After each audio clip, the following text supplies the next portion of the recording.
Bien, bonjour, bienvenue pour les journées portes ouvertes en distanciel de l'ESAT 2022 et on va commencer tout de suite avec un petit aperçu de l'exposition Lost Modernism avec Alexandre Alibrandi qui va vous en dire un petit mot. Et bonjour à tous, bienvenue à l'ESAT. Alors bon, cette exposition a été organisée dans le cadre anniversaire des 30 ans d'installation de l'ESAT dans le bâtiment dû à Gilles Neveu qui a été inauguré en février 1992. Et c'est autour de cette maquette qui a été déposée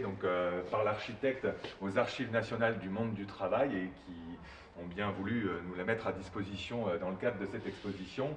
que je vais commencer à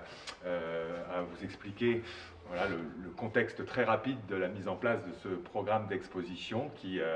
implique de multiples partenaires et qui a permis donc, à la section événements des NMAD, donc Diplôme national des métiers d'art et du design, de s'engager dans un projet à la fois de scénographie, pour la conception, en ce qui concerne donc les étudiants de deuxième année, et pour la mise en œuvre, fabrication et installation pour les étudiants donc, de première année, qui ont aussi travaillé à un programme de recherche documentaire et d'écriture de notices, permettant donc de nourrir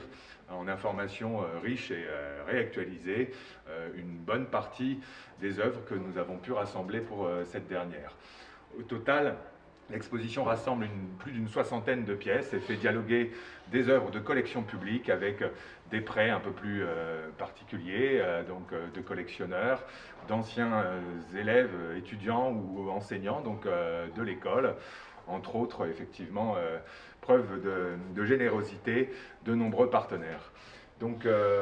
c'est le bâtiment qui constitue le prétexte initial à la mise en place de cet événement anniversaire, et il se trouve que Gilles Neveu à Roubaix participe à l'occasion à quelques-uns des projets les plus ambitieux liés à cette période de transformation radicale de certains quartiers de la ville, et en particulier celui qui se situe entre la gare Jean-Lebas et la Grand Place où nous nous situons. C'est dans ce contexte que un nouveau bâtiment va voir le jour pour accueillir l'ensemble des formations de notre école, et qui aujourd'hui encore témoigne d'un véritable succès d'estime en grande partie pour nos étudiants et aussi enseignants de l'école. En discutant de la particularité de ce bâtiment qui touche dans ces années à sans doute une nouvelle manière d'envisager l'héritage à la fois du modernisme, mais aussi d'une histoire complète tout simplement de l'architecture, dont l'architecte Gilles Neveu s'est amusé à truffer un certain nombre de recoins du bâtiment, s'appuyant à la fois sur le langage classique pour un portique qui emballe complètement la façade principale du bâtiment, va aussi faire quelques références à l'architecture égyptienne, classique de la Renaissance, etc. Si bien que ce modernisme un peu enrichi de références éclectiques nous questionnait et a eu l'occasion d'être mis en résonance avec une opportunité de prêt exceptionnelle que notre voisin, la Piscine, le musée d'art et d'industrie André Diligent de Roubaix, nous a donc proposé d'accueillir pour nos 30 ans, et alors qu'eux-mêmes, de leur côté, fêtaient leurs 20 ans d'installation dans le bâtiment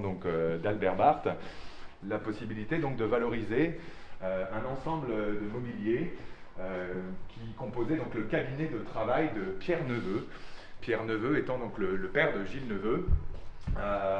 C'est un architecte qui est véritablement l'introducteur du modernisme à Roubaix, à la même période que Malestévin s'accroît pour la Villa Cavrois. Et il se trouve que la Piscine venait de faire l'acquisition de cet ensemble grâce à un don de la Société des Amis du Musée. Et de ce prétexte finalement doublé, et alors que Pierre Neveu était lui-même un ancien enseignant d'architecture et de construction à Lancette, ce bâtiment ou institution qui nous permet aujourd'hui, entre la Piscine, l'ESAT et Lancette, d'affirmer des racines communes. la particularité, les particularités de ce mobilier, marqué par l'utilisation donc du mobilier tubulaire, de panneaux de bois élémentaires constitués parfois en plan de travail ou en caisson pour du rangement, faisait forcément écho à de nombreux projets d'étudiants, notamment dans la filière produits, permettant donc d'interroger et de percer les secrets de fabrication, notamment de quelques grandes icônes de l'histoire du design, y compris donc la fameuse chaise Vassili de Marcel Breuer, qu'ils ont abordée à la fois comme copie d'études, mais également comme copie d'interprétation. Alors au-delà de ces partenaires, les Archives nationales du monde du travail, la piscine, il faut aussi et surtout donc rappeler l'implication absolument inédite du FRAC Grand Large Hauts-de-France, donc le Fonds régional d'art contemporain, qui a entre autres vocation celle donc de s'engager dans une diffusion donc de ces collections, avec de nombreux projets de partenariat et de dispositifs pédagogiques à l'échelle académique, notamment donc les 0A. Nous avons sondé en ligne leur collection pour voir quelles étaient les pièces susceptibles d'étoffer ce questionnement sur le rapport que les designers et les artistes contemporains après-guerre ont toujours finalement entretenu, parfois de manière critique, parfois de manière plus, de l'ordre de l'hommage. Et je vais m'arrêter ici sur deux pièces assez emblématiques permettant de comprendre un petit peu les deux grands, univers entre lesquels aussi en permanence cette personnalité du designer. La première pièce, c'est ce bureau pupitre de François Baucher, intitulé APF, un hommage à effectivement une figure dont seules les initiales apparaissent dans l'intitulé et qui correspondent à l'identité de Philippe Favier, artiste contemporain, largement remarqué par une production dont les dimensions très très réduites l'ont amené souvent à être comparé à un moine copiste, un enlumineur qui agrémente des manuscrits, et dans une dynamique plutôt méditative, introspective. C'est un artiste qui exploite un langage en grande partie lié au surréalisme, avec des personnages entre guillemets grotesques qui parfois prennent le tour d'animation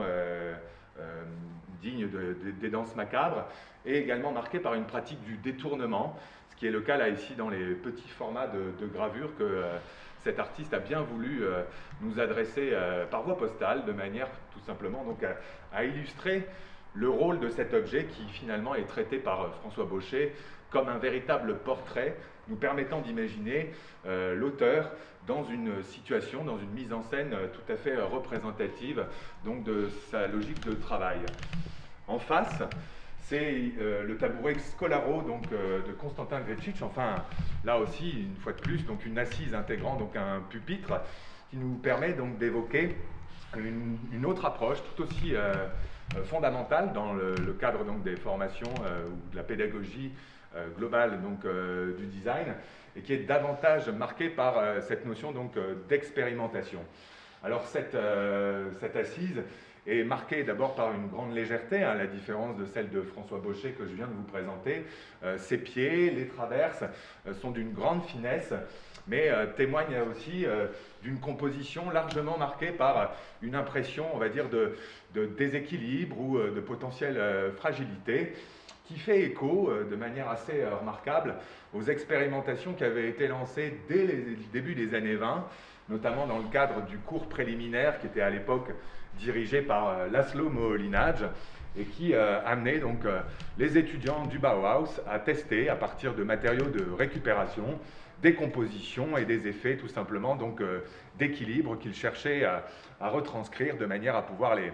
les transposer éventuellement dans certains projets beaucoup plus concrets. Alors ces photographies et les nombreuses autres photographies traitant à la fois de l'école du Bauhaus, mais également de l'école d'Ulm ou du musée de Hanovre, nous ont été transmises gracieusement pour une diffusion dans le cadre de cette exposition par le Goethe-Institut, qui est également donc l'un de nos partenaires fondamentaux qui nous auront donc accompagnés tout au long donc, de ce projet réalisé en très peu de temps comme un véritable défi et qui nous amèneront donc par la suite à vous proposer, nous l'espérons très rapidement, donc une visite virtuelle complète, valorisant à la fois donc l'ensemble des prêts qui ont été cédés donc par toutes ces structures donc publiques, ainsi que les travaux donc des étudiants. Je termine effectivement sur la scénographie qui effectivement donc synthétise des projets doubles et qui ont amené donc l'ensemble donc des étudiants donc de deuxième année à croiser à la fois une logique de circulation, de sécurisation pour engager donc des dialogues entre les principaux regroupements donc des œuvres entre elles, autant que quelques clins d'œil à de grandes références de l'histoire même donc de la scénographie que vous découvrirez, je l'espère, très prochainement. Merci beaucoup.